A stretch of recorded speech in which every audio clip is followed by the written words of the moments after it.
이제 우리 하나님 말씀은 마가복음 3장입니다. 신약 성경 마가복음 3장 16절부터 19절까지 말씀입니다. 마가복음 3장 16절부터 19절. 오늘도 다 자리에서 일어나셔서 하나님의 말씀을 받들어 봉독하도록 하겠습니다. 마가복음 3장 16절부터 19절까지 한 목소리로 합심해서 같이 읽도록 하겠습니다. 이 12를 세우셨으니 시몬에게는 베드로란 이름을 더하셨고 또 세베대의 아들 야고보와 야고보의 형제 요한이니 이 둘에게는 보아너게 곧 우레의 아들이란 이름을 더하셨으며 또 안드레와 빌립과 바돌로메와 마테와 도마와 알페오의 아들 야고보와 및 다데오와 가나나인 시몬이며 또 가룟 유다니 이는 예수를 판 자더라. 아멘. 네, 자리에 앉아주시기를 바랍니다. 그 심리학자가 쓴 책 중에서 이 월요일 아침의 심리학, 이 책은요 그 직장인들의 그 애환과 또 그 월요병 뭐 이제 이런 것들로 힘들어하는 분들을 위해서 쓴 책인데요. 그 책에 보면은 이제 이 직장인의 직업에 관한 관점을 그 세 가지로 분류해서 설명하는 대목이 나옵니다. 이제 첫 번째로는 이 직장인의 직업을 영어로 말하면 job, 그러니까 이 단순한 생계 수단으로 보는 그런 관점이 있고요. 그런가 하면은 두 번째로 직장인의 직업을 커리어, 그러니까 이걸 이 경력 과정으로 보는 그런 관점이 있고요. 그런가 하면 또 세 번째로 직장인의 직업을 콜링, 그래서 이제 이 소명적인 측면으로 이 직장인의 직업을 보는 관점이 있다. 그래서 이 세 가지 관점을 가지고 쭉 이제 풀어서 이제 설명하는 그런 내용의 책인데요. 이 예일대학교의 에이미 교수 팀에서 이 세 가지 관점, 이제 자신의 일을 생계수단으로 바라보는 사람, 혹은 경력 과정으로 바라보는 사람, 혹은 소명으로 바라보는 사람, 이렇게 세 그룹으로 나누어서 연구를 하다가 보니까 이 세 그룹 중에서 그 세 번째 그룹, 그러니까 자기 일을 이거는 소명에 관한 문제다, 이건 콜링에 관한 문제다, 이렇게 받아들이는 사람들이 다른 두 부류의 사람들보다 훨씬 직장 생활이 즐겁고 또 사회 경제적인 위치 혹은 직장 내에서의 이 높은 자리 이런 데 더 빨리 오르더라. 이런 이제 연구 결과가 있다는 겁니다. 왜 이런 그 세 번째 부류 직장인의 직업을 콜링이다, 소명의식을 갖고 바라보는 사람들이 왜 이렇게 즐겁게 그리고 또 이렇게 능률 있게 일을 할 수 있느냐, 이거를 분석해 봤더니요, 그거는 이 내적 성찰을 통해서 이제 주도적으로 판단하고 주도적으로 의미부여한 그런 사람들이기 때문에 더 동력이 있어서 열정적으로 열심으로 일하기 때문에 그렇다, 이제 그런 결과를 내놓았다는 겁니다. 또 그런가 하면은 이제 또 다른 연구팀에서도 이 소명의식을 가진 사람이 그렇지 않은 사람들에 비해서 자기가 하는 일에 대하여 삶에 대하여 훨씬 더 만족하고 또 결과도 또 활력도 뚜렷하게 더 높은 것으로 그렇게 나타났다는 겁니다. 그런가 하면은 또 흥미로운 게요, 이 세 부류 중에서 이제 그러면 어느 부류가 자기가 하는 일과 그 삶에 대하여 가장 만족하지 못하는가, 이걸 조사해 봤더니 직업 혹은 이 직장 생활을 단순히 먹고 사는 데 필요한 돈벌이로 생각하는 그룹의 사람들, 그 그룹의 사람들이 이 자기 삶에 가장 만족감을 느끼지 못하더라는 겁니다. 그러면서 그 책에서 계속 이제 강조하는 게 이 직업을 또 직장을 그저 잡이나 커리어가 아니라 콜링으로, 이 소명으로 그렇게 여기는 것이 이게 일의 능률도 오르고 또 그 사람을 행복하게 만든다. 최근에 제가 그 짧은 영상 하나를 보다가 이 책이 주장하는 게 이게 진짜 맞는 거구나, 그걸 느낀 적이 있는데요. 우리 교역자 중에 한 교역자가 저한테 이제 유튜브에 짧은 영상 하나를 이제 건네줘가지고 봤더니 거기에 이제 어떤 할아버지께서 이제 인터뷰를 하시는 겁니다. 이분은 평생을 이제 피아노 조율사로 사신 80대 한 중반쯤 되는 어른인데요. 이 어른은 고등학교 3학년 때인 19살 때부터 피아노 조율을 하기 시작해가지고 무려 65년 동안을 피아노 조율을 하고 사시니까 뭐 거의 한 평생을 이 피아노 조율하는데 인생을 다 바쳤다고 해도 과언이 아닌 분이세요. 그런데 80대 중반인 이 어른이 인터뷰를 하는데 막 얼마나 당당한지, 또 당신이 하시는 일에 대하여 막 얼마나 확신을 갖고 목소리부터가 막 그냥 막 자신감이, 확신이 막 묻어나 있는 겁니다. 여기 참 보기에 너무 아름다워서 제가 그 영상을 보자마자 또 이 할아버지가 이제 책을 쓰셨다 그래가지고 바로 제가 주문을 해서 그 책을 읽어봤는데요. 뭐 그 책에서도 역시 자기가 하는 일에 대한 이 자신감, 당당함, 이게 막 묻어 있는 겁니다. 그 책에 이런 대목이 있습니다. 이제 본인을 이렇게 설명하는 내용 한번 들어보십시오. 콘서트 조율사에게는 조율이 곧 연주다. 조율하는 동안 나는 연주에 나갈 연주자와 똑같은 기분을 갖는다. 성악가는 자기 성대로 고저강약과 음색, 음정을 만들어 노래하지만 피아니스트는 피아노라는 성대를 빌려 노래한다. 음의 고저강약과 음색의 일부는 조율사가 만들어 놓은 피아노의 성능에 좌우될 수밖에 없다. 그 자기가 하는 일에 대한 긍지가 너무 멋지지 않습니까? 이걸 만에 하나라도 이걸 자기 스스로 내 자신을 못한다면요, 아니 뭐 피아니스트가 주인공이지, 그럼 수많은 관객을 몰고 오는 피아니스트가 주인공이고 멋진 거지, 나야 뭐 아무도 없는데 저 피아노만 만지고 있는 나 같은 게 뭐가 쓸모가 있겠냐고 그렇게 자기를 자리매김한다면은 이런 당당함이 나올 수 없거든요. 뭐라고 이야기합니까? 콘서트에 이 조율사에게는 이 조율하는 게 이게 연주다. 아니 내가 조율을 잘 못하면은 그 피아니스트가 어떻게 피아노를 칠 수 있겠냐고. 그러니까 이런 확신을 가지고 당당하게 그 책을 쭉 펴려가는데, 그 책에 제가 너무 마음이 좋았던 게요, 이분이 피아노 조율사의 길을 걷게 된 게 고등학교 3학년 때 처음으로 시골 교회를 나가기 시작했는데, 그 시골 교회의 풍금을 보고 거기에 이제 도전을 받아가지고 계속 이제 막 마음에 이제 열정이 오르니까요, 너무 시골에 가난한 집이고 그런데도 불구하고 이제 그 당시로 조율을 가르쳐 주는 데가 없으니까 막 일본에 연락을 해서 일본의 책을 구하고 일본 책을 또 이제 주문해 놓고는 일본어를 배우기 시작하고. 여러분, 이게 콜링이에요. 아무리 어린 나이의 학생이라 할지라도 이게 내게 맡겨준 사명이다. 교회에서, 시골 교회에서 이런 꿈을 연걸어 가게 됐다는 그거를 보면서 제 마음에 너무 좋더라고요. 이게 교회지. 그리고 제가 조금 전에 소개해드린 월요일 아침에 심리학이라는 책을 읽으면서도 참 기뻤습니다. 왜냐하니까 이 책은 목회자가 쓴 게 아니고요, 전문 심리학자가 쓴 책입니다. 그리고 종교 서적이 아니고요, 일반 책입니다. 그런데 놀랍게도 일반 심리학자가 직업을 분류할 때 콜링, 이 소명의식, 이게 제일 중요하다, 계속 그거를 강조하면서 피력해 가는 거를 보면서 마음이 참 좋았고 또 놀랐습니다. 왜냐하면은 여러분이 다 아시지만 이 소명이라는 단어나 콜링이라는 거, 이게 다 이게 신앙 용어 아닙니까? 부르심을 받았다, 콜링. 주어가 누굽니까? 하나님 아닙니까? 하나님으로 부르심을 받았다, 이게 콜링이거든요.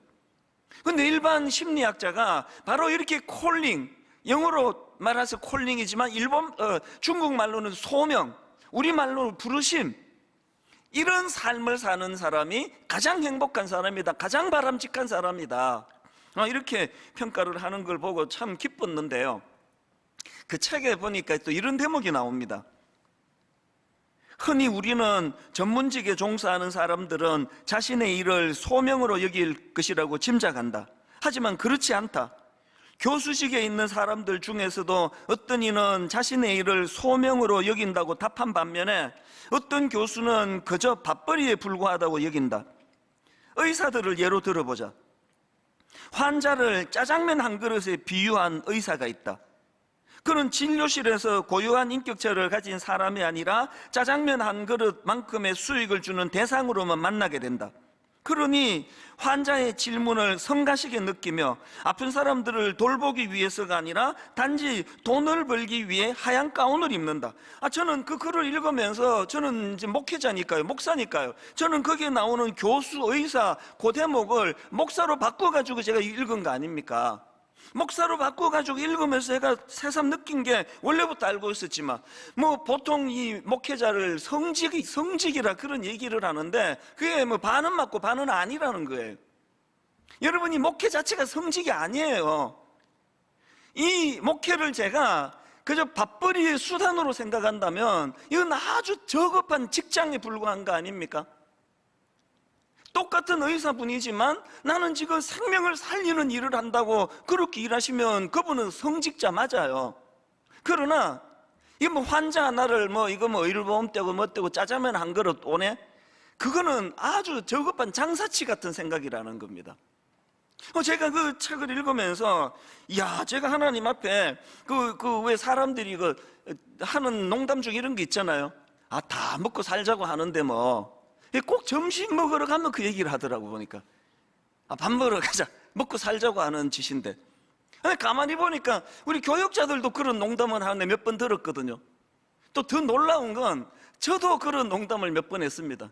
밥 먹고 하자, 먹고 살자고 하는 일인데, 이게 내가 농담이라도 하면 안 되는 걸 알았습니다.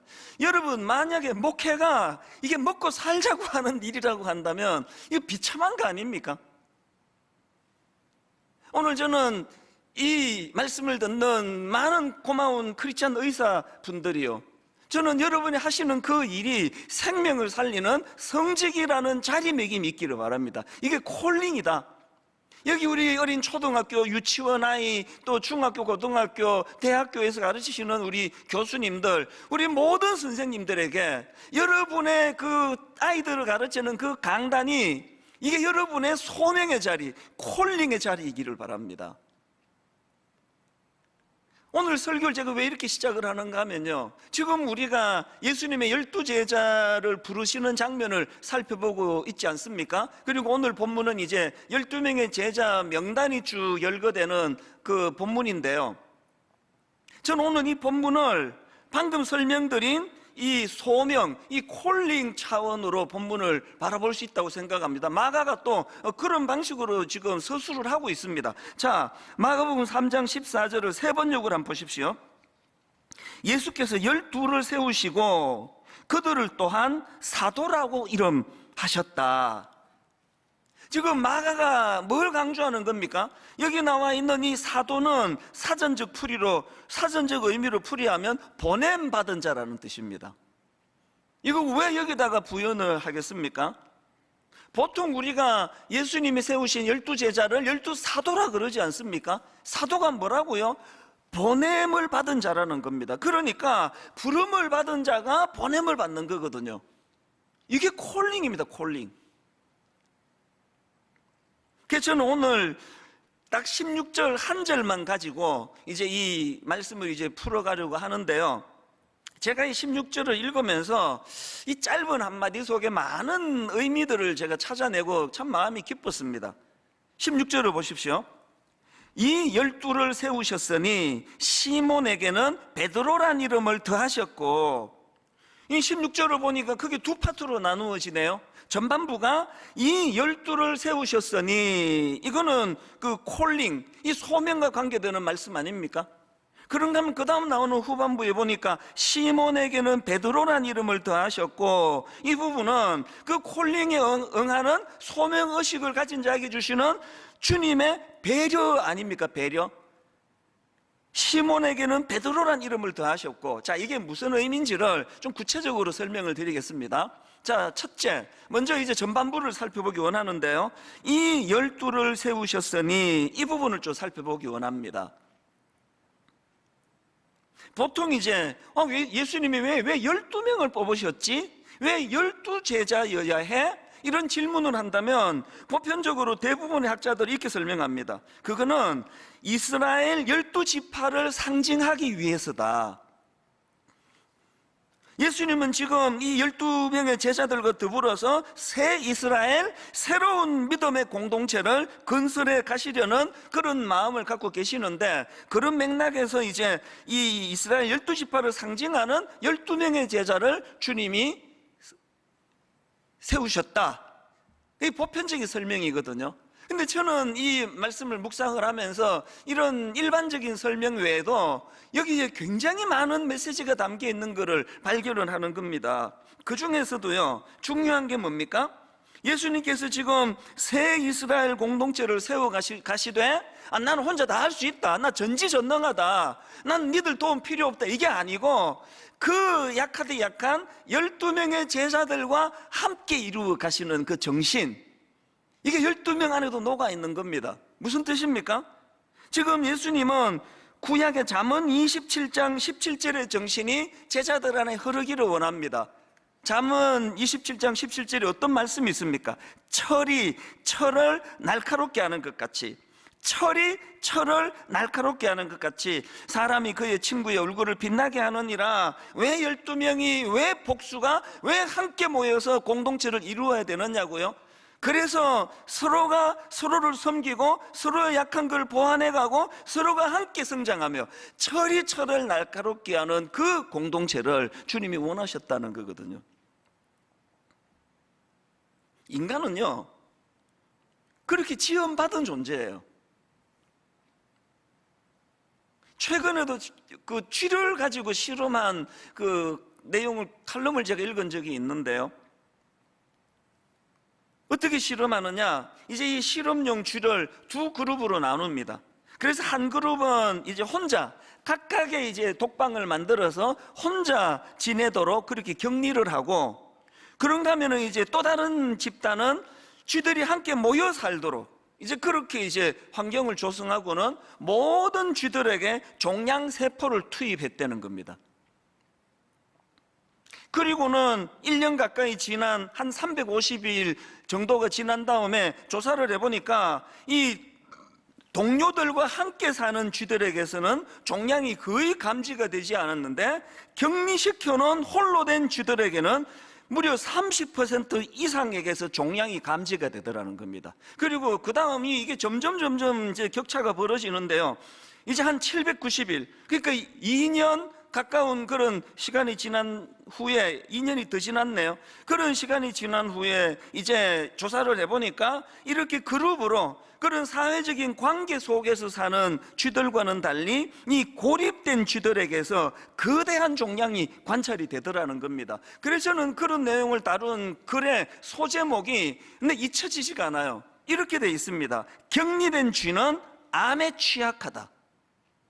격리된 쥐는 암에 취약하다.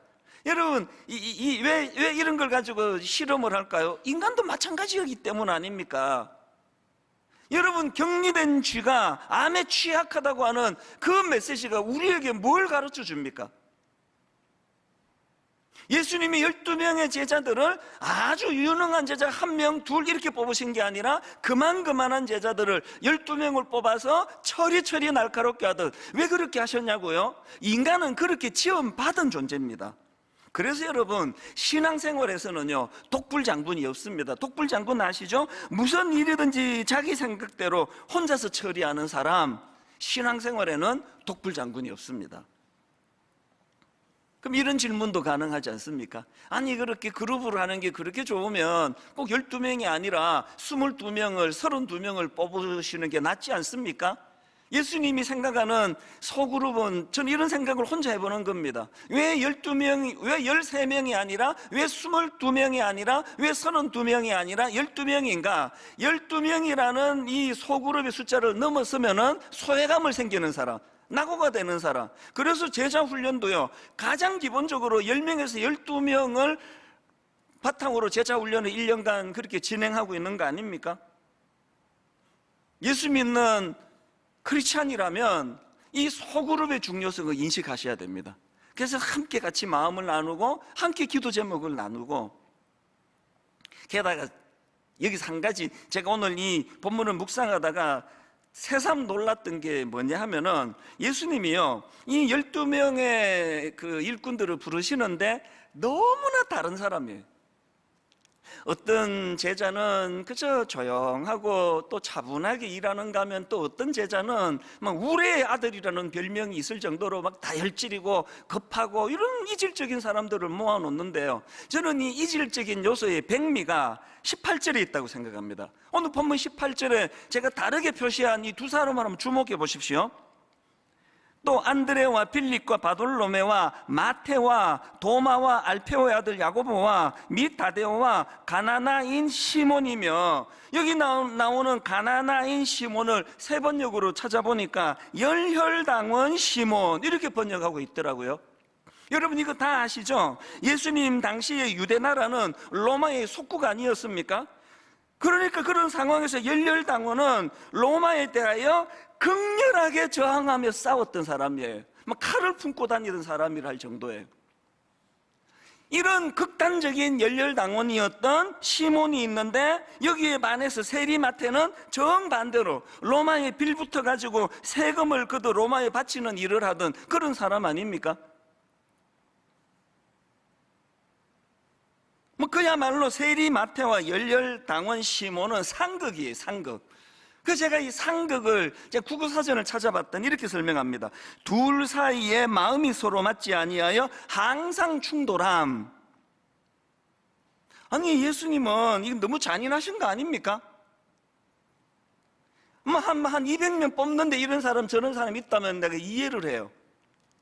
눈만 뜨면 서로 이게 이 소그룹으로 딱 환경이 좋은 그 12명 안에, 그래서 우리가 제자 훈련할 때, 다락방 할 때 정치 얘기 절대 안 하잖아요.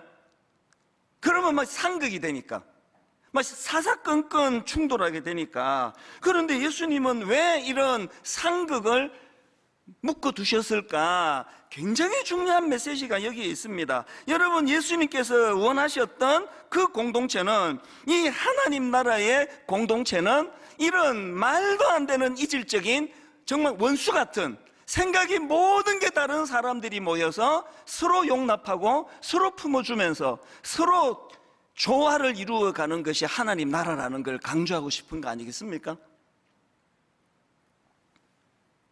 최근에 제가 이런 말을 들었습니다. 어느 분하고 대화를 하는데요, 이 이데올로기가 위험한 거는 이 좌파나 우파에다가 하나님을 가두어 버리는 결과를 가져오기 때문이다.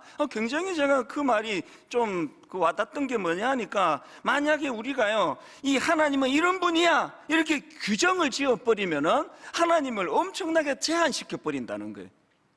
어떤 이데올로기로 이 우파적인 생각, 좌파적인 생각으로 하나님을 바라보면 하나님의 그 폭넓으신 시몬도 품어주시고 열혈당원 시몬도 품어주시고, 그런가 하면은 또 그 악한 세리마태도 품어주시는 그 주님의 폭넓음이 이 제한을 받을 위험이 있다는 거거든요.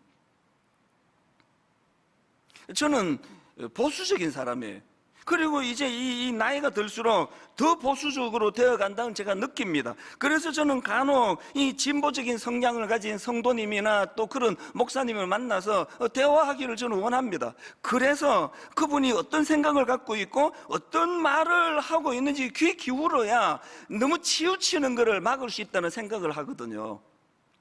그런가 하면은 저는 저의 성향이 이 강단에 절대 영향을 미쳐서는 안 된다는 생각을 갖고 있습니다. 왜냐하면은 교회 안에는 이런 성향을 가진 분, 저런 성향을 가진 분이 다 모여 있는 것이기 때문에, 복음으로 하나 되는 것의 중요성을 강조하려면 이런 것들을 내가 노출시켜 버리면 또 다른 저랑 다른 반쪽의 분들이 마음을 닫을 위험이 있기 때문에, 일절 저는 제 설교 17년, 18년이 다 지금 노출이 돼 있으니까 어느 설교라도 들어보시면 이런 제 중심을 아실 겁니다. 제가 이런 중심을 어디서 배웠을까요? 하나님 나라는 서로 상극인 세리마태도 품어주고 열혈당원 시몬도 품어 묶어서 그들이 서로 하나님 안에서 조화를 이루어가는 것을 꿈꾸는 그런 나라라는 것을 주님을 통해 제가 배웠기 때문 아니겠습니까? 이런 점에서 저는 최근에 스캇 솔저라는 분이 쓴 책인데요, 제목 하나가 제 마음에 이렇게 각인이 되어 있습니다. 선에 갇힌 인간, 선 밖의 예수. 너무나 상징적이지 않습니까? 선에 갇힌 인간, 선 밖의 예수. 이 표현이 제게 참 너무 중요한 메시지를 가져다 줬는데요. 그 책에 이런 표현도 참 중요합니다. 이런 표현이 있습니다. 우리가 만들어 놓은 선 밖으로 부르시는 예수님. 우리가 만들어 놓은 선 밖으로 부르시는 예수님.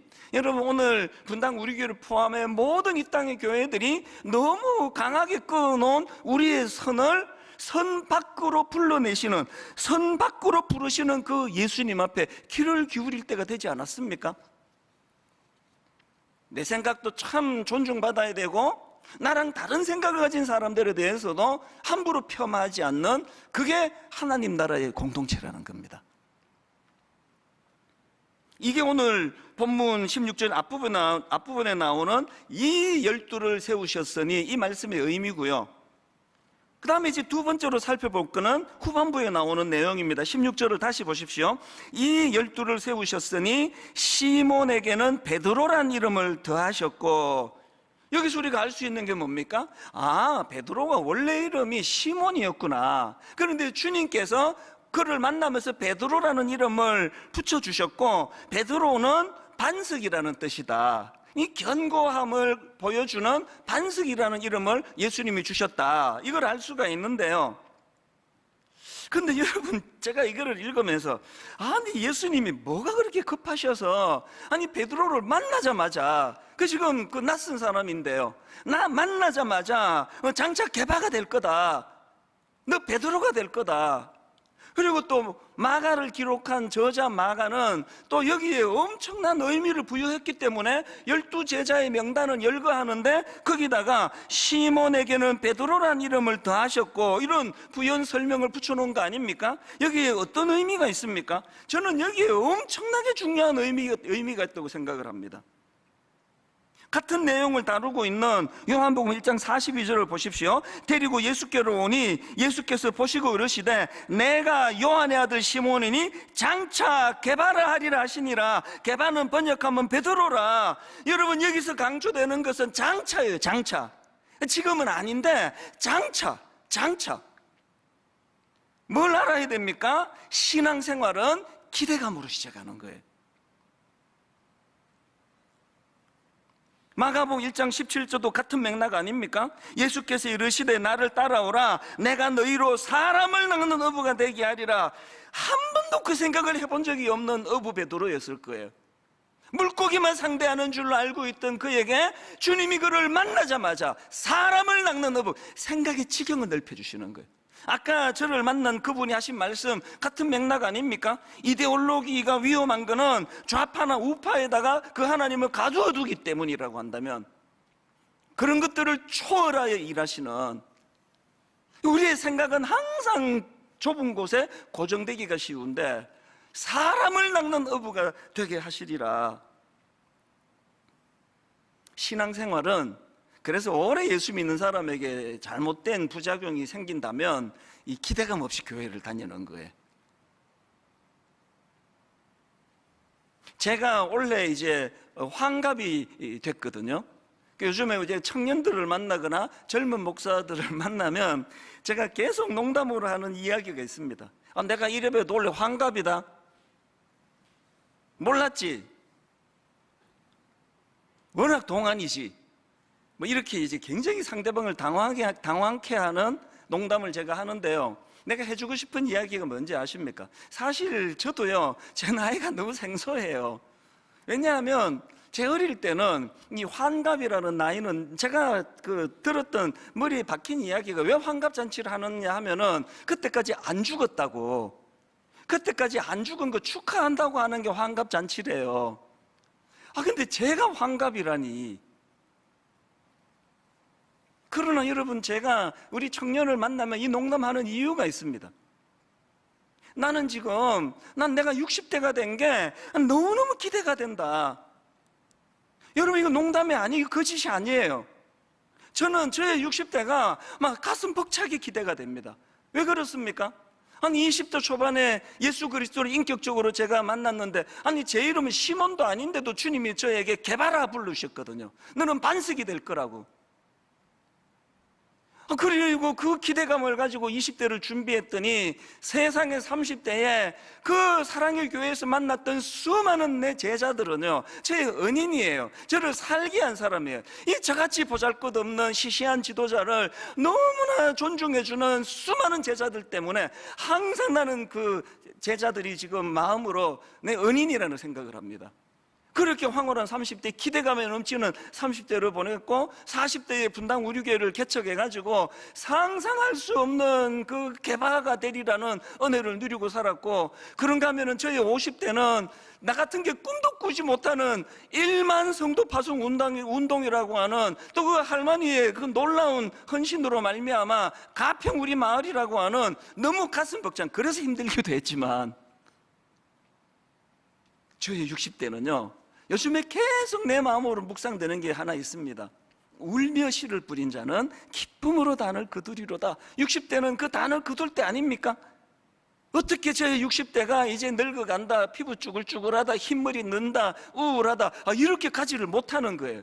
여러분, 이게 신앙생활하는 성도님들에게, 모든 성도님들에게 공통된 꿈이라고 생각합니다.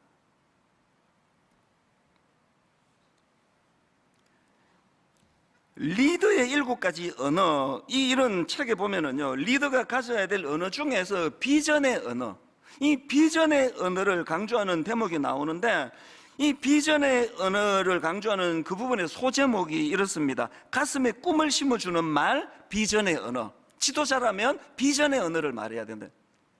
이게 우리 예수님 아닙니까? 시몬에게는 베드로란 이름을 더하셨고, 이 비전의 언어 아닙니까? 장차 개바가 되리라, 이 비전의 언어 아닙니까? 네가 사람을 낚는 어부가 되리라, 그 비전의 언어 아닙니까? 저는요, 이 말씀을 묵상하다가 지난 주간에 우리 아들 딸한테 좀 미안한 게 하나 생겼습니다. 뭐 잘 키우려고 그러다가 보니까 그랬긴 하지만, 저는 우리 아이들에게 비전의 언어보다는 지적의 언어를 많이 구사한 것 같아요. 뭐 저만 그렇겠습니까? 뭐 잘 되라고 한 거긴 한데, 너 이거 왜 그렇게 하는데? 너 이거 고쳐야만 돼. 아이들이 아직 젊은 20대 때 이걸 내가 깨닫게 된 거 참 하나님께 감사하고요. 더 어린 자녀를 키우는 우리 엄마 아빠들, 내가 눈물로 호소합니다. 여러분, 지적의 언어로는 자녀가 변화되지 않습니다. 비전의 언어예요. 제자들을 보면 얼마나 더디 성장하는 제자 사람들입니까? 오죽하면 마태복음 15장 16절, 예수께서 가라사대 너희도 아직까지 깨달음이 없느냐? 마태복음 16장 9절에서도 너희가 아직도 깨닫지 못하느냐? 심지어는 부활하신 이후에도 같은 지적을 받습니다. 누가복음 24장 25절, 이르시되 미련하고 선지자들이 말한 모든 것을 마음에 더디 믿는 자들이여. 여러분, 놀라운 건요, 예수님이 이렇게 그들의 약점을 지적해 주시는데요, 제자들이 상처를 안 받아요. 그 말 듣고 뭐 상처받았다, 나 이제 제자 안 할란다, 떠날란다, 그런 사람이 없습니다. 왜 그런지 아십니까? 주님의 말씀의 바탕에는 항상 지금은 시몬이지만 장차 개바가 될 것이다, 이 비전을 품고 제자들을 다스리기 때문에 그런 거거든요. 저는 이번에 이 설교를 준비하다가 이렇게 마음이 이렇게 좀 싸한 아픔을 경험하면 이 베드로를 생각하면서 그게 참 마음에 아픔이 된 그런 말씀이 하나 있는데요. 누가복음 22장 31절 32절입니다. 시몬아, 베드로를 두고 하는 얘기 아닙니까? 시몬아 시몬아, 보라, 사탄이 너희를 밀가부르듯 하려고 요구하였으나 그러나 내가 너를 위하여 너의 믿음이 떨어지지 않기를 기도하였노니 너는 돌이킨 후에 너의 형제를 굳게 하라. 여러분, 이 말씀이요, 언제 나온 말씀인지 아십니까? 십자가 지시기 직전에 나온 말씀이에요. 분명히 말씀하셨잖아요. 돌이키라고. 그래야 사명을 감당할 수 있다고 그랬는데, 주님의 이 말씀의 메아리도 끝나기 전에 베드로는 주님을 3번이나 부인해버리는 비참한, 돌이킬 수 없는 자리에 빠지잖아요. 제가 왜 마음이 싸하게 아팠냐면, 제 기억에도 그런 하면 안 되는 실수를 한 기억들이 덕지덕지 제 마음의 기억에 남아 있거든요. 감정이입을 해서 베드로를 생각하는 게 너무 불쌍한 거예요. 그렇게 베드로 다 굴기 전에 하해서는 안 되는 끔찍한 짓을 저지르고 이 주님의 말씀이 얼마나 머릿속에 메아리 쳤을까, 제가 상상을 해보는 겁니다. 너는 돌이킨 후에 너의 형제를 굳게 하라. 내가 그렇게 신신당부했는데 나는 주님을 배신해버렸다. 나는 주님을 3번이나 부인해버렸다. 씻을 수 없는 아픔을 가지고 무너질 수밖에 없는 베드로였지만 저를 눈물나게 만든 대목이 뭔지 아십니까? 요한복음 21장 15절 맨 끝부분, 여러분 너무나 잘 아시잖아요. 이르시되 내 어린 양을 먹이라. 지금 예수님이 지적의 언어를 쓰셨다면 베드로는 끝이에요. 뭐냐 그게 도대체. 내 경고했잖아, 그렇게 하지 말라고. 어떻게 네가 나한테 이럴 수가 있느냐고. 놀랍게도 예수님은 지적의 언어를 쓰시는 게 아니라 그 순간에도 비전의 언어를 쓰시는 거예요. 내 양을 먹이라. 이게 미래지향적인 비전의 언어 아닙니까? 제가 오늘 설교 제목을 소명이 있기에 주저앉지 않습니다, 이렇게 제가 잡은 포인트가 여기 있는 거거든요. 아무리 실수하고 아무리 내 자신이 참으로 초라해서 비애감을 느낀다 할지라도, 여러분 아무리 우리가 넘어져 있다 할지라도 잠깐 넘어질 수 있지만 우리는 주저앉을 수 없는 자예요. 왜? 우리에게는 소명이 있기 때문이에요. 한 가지 말씀을 드리고 오늘 그 설교를 마무리하려고 하는데요, 오래전에 나온 영화 중에서 캐스트 어웨이라는 영화, 많은 분이 보셨으리라 생각하는데 안 보신 분은 내 강추합니다. 꼭 보셔야 됩니다. 이 캐스트 어웨이라는 이 영화는요, 미국의 페덱스라고 하는 유명한 그 화물 택배 회사 직원이었던 주인공이 이제 그 배달할 물건을 비행기에 꽉 싣고 페덱스 전용 비행기를 타고 이제 태평양을 건너가는데 이상 기류를 만나가지고 비행기가 추락을 해버립니다. 그 과정에서 정신을 차리고 보니까 아무도 살지 않는 외딴섬 무인도에 떨어진 겁니다. 이 뭐 완전 절망 아닙니까? 그런데 제가 그 영화에서 감동을 받는 한 대목이 있습니다. 화물을 배달할 택배 상자를 싣고 가던 비행기다 보니까 비행기가 추락하고 이제 그 파도에 밀려가지고 막 상자들이 이제 해변으로 들이닥치는 거예요. 그게 막 이분이 이제 그걸 다 뜯어요. 그래서 거기서 뭐 칼도 구하고 생필품도 구하고 다 구하는데요, 내가 감동을 하는 한 지점이 뭐냐, 이분이 택배 상자 하나는 뜯지 않고 놔둬요. 그렇게 4년을 보내요. 궁금할 텐데 택배 상자를 뜯지 않고 거기 하나를 두고, 그리고 4년 뒤에 막 구사일생으로 그렇게 그 무인도를 탈출해가지고 이제 집으로 돌아가는데 맨 마지막 장면이 전 지금도 울컥해요. 이분이 그 택배를 그 주소 주인에게 배달을 가요. 그리고 그 택배를 배달을 갔는데 초인종을 눌러도 주인이 부재해요. 거기다가 이분이 쪽지 하나를 거기다가 남깁니다. 이렇게 써놓습니다. 이 택배 상자가 제 목숨을 구했습니다. 뭘 의미하는지 아시겠습니까? 죽을 수밖에 없는 절망의 상황이에요. 무인도예요. 그 절망적인 상황, 그 고독한 밤, 그 우울이 밀려오는 그 시간에 택배 상자 하나를 남겨놓고, 나는 사명이 있기 때문에, 나는 이 사명을 감당해야 되기 때문에 나는 죽으면 안 된다, 나는 죽을 수 없다. 4년을 그것을 대내었을 그 모습을 생각하니까 울컥하는 겁니다. 여러분, 비록 현실이 너무 낙심이 되고 코로나19가 계속돼 자영업자들 지금 너무너무 어려움에 빠져 있는 그거를 보면 좀 마음이 아파요. 아무것도 해드릴 게 없는 이 무능한 내 자신이 너무 하나님 앞에 마음이 아파요. 그러나 오늘 제가 이 설교 제목을 통해 아무리 낙심되고 아무리 어려운 무인도에 떨어져 있는 절망이라 할지라도 소명이 있기에 주저앉지 않습니다. 이게 그리스도인들의 언어라고 저는 생각을 합니다. 저는 오늘 이 두 성경 구절, 시편 118편 17절, 내가 죽지 않고 살아서 여호와께서 하시는 일을 선포하리로다. 콜링. 그런가 하면은 고린도후서 4장 7절, 우리가 이 보배를 질그릇에 가졌으니 이는 심히 큰 능력은 하나님께 있고 우리에게 있지 아니함을 알게 하려 하심이라. 여러분, 능력의 근원이 나한테 있는 것이 아니라 이 비전의 언어로 나를 불러주시는 장차 개바가 될 것이다, 장차 사람을 낚는 어부가 될 것이다, 그렇게 꿈으로 다가와 주시는 그분이 이 초라한 질그릇 같은 내 인생에 보배로 자리 잡고 계시기 때문에 오늘 설교 제목, 소명이 있기에 주저앉지 않습니다. 오늘 이 말씀이 저와 여러분을 살려내는 복음의 능력이 담겨 있는 말씀인 줄 믿습니다. 우리 이 찬양을 한번 생각하며 같이 부르기 원하는데요. 주님 다시 오실 때까지 나는 이 길을 가리라.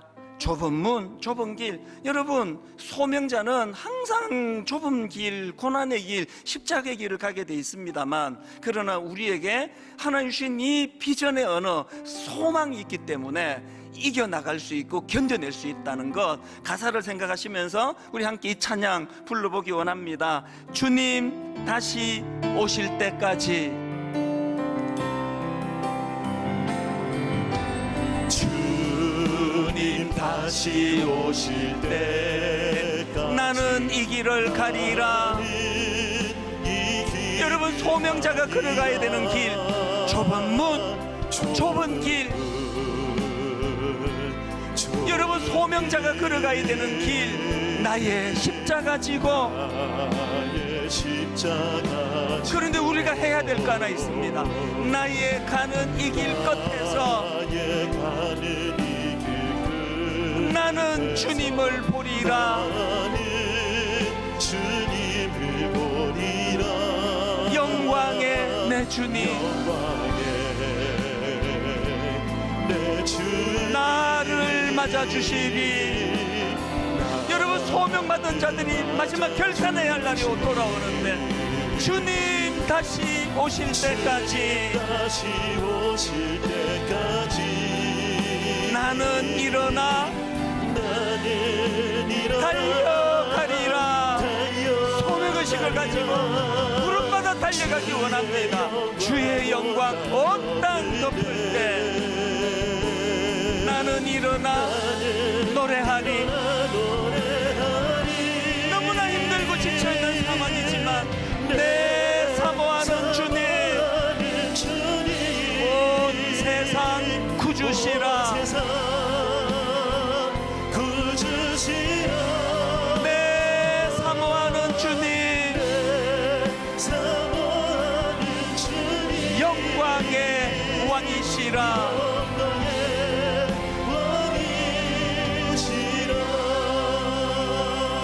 저는 알아요. 이 자리에 저 눈물로 앉아있는 분이 여러 분 계시다는 거 알아요. 나이는 들어가고 갈수록 힘은 빠져나가는데 잡히지는 않고 우울하고. 여러분, 오늘 이 말씀을 통하여 저는 우리 교회가 청년들이 많은 교회인 걸 너무너무 감사하게 생각합니다만, 또 한편 저는 우리 교회에 너무나 믿음의 어른, 존경스러운 어른이 많이 계신 교회라는 거 너무 저는 감사하게 생각합니다. 그분들이 힘을 내셔야 돼요. 절대 초라하지 않습니다. 소명자로 살아오신, 콜링의 삶을 살아오신 어른들이 저는 이 교회에서 행복하기를 원합니다. 그런가 하면은 우리 청소년들이, 우리 교회에서 신앙생활, 우리 대학생들이, 청년들이 정말 하나님 소명이 있기에 주저앉지 않기 원합니다. 이 말씀이 구현되는 청년들이기를 바랍니다. 가정이 경제적으로 이런저런 풀리지 않는 어려움으로 힘들어하는 분들에게 오늘 이 찬양이, 오늘 이 설교가 비전의 언어로 다가오시는 주님의 메시지가 되기를 원합니다. 우리 다시 한번 이 찬양 부를 동안에 성령의 뜨거움으로 이 찬양을 드리기를 원합니다. 이렇게 찬양합니다. 주님 다시 오실 때까지. 주님 다시 오실 때까지 나는 이 길을 가리라. 그 길이 어떤 길입니까? 좁은 문, 좁은 길, 소명자가 걸어가야 되는 그 길, 나의 십자가 지고 십자가 지고 우리의 소망, 나의 가는 이 길 끝에서 나는 주님을 보리라. 주님을 보리라. 영광의 내 주님, 내 주님 나를 맞아주시리. 여러분, 소명자로 소명의식을 가지고 주님 다시 오실 때까지, 다시 오실 때까지 나는 일어나 달려가리라. 주의 영광 온 땅 덮을 때 나는 일어나 노래하리. 소명이 있기에 주저앉지 않습니다. 내 사모하는 주님, 온 세상 구주시라. 세상 구주시라. 내 사모하는 주님, 사모하는 주님 영광의 왕이시라. 우리 다 자리에서 일어나셔서 합심하여 선포합니다. 주님 다시 오실 때까지 다시 오실 때까지 나는 일어나 달려가리라. 소명이 있기에 주저앉지 못합니다. 주저앉지 않습니다. 주의 영광 온 땅 덮을 때 나는 일어나 노래하리. 내 사모하는 주님, 온 세상 구주시라. 비전으로 우리를 엮어가시는 그 주님, 내 사모하는 주님, 영광의 왕이시라. 영광의 왕이시라.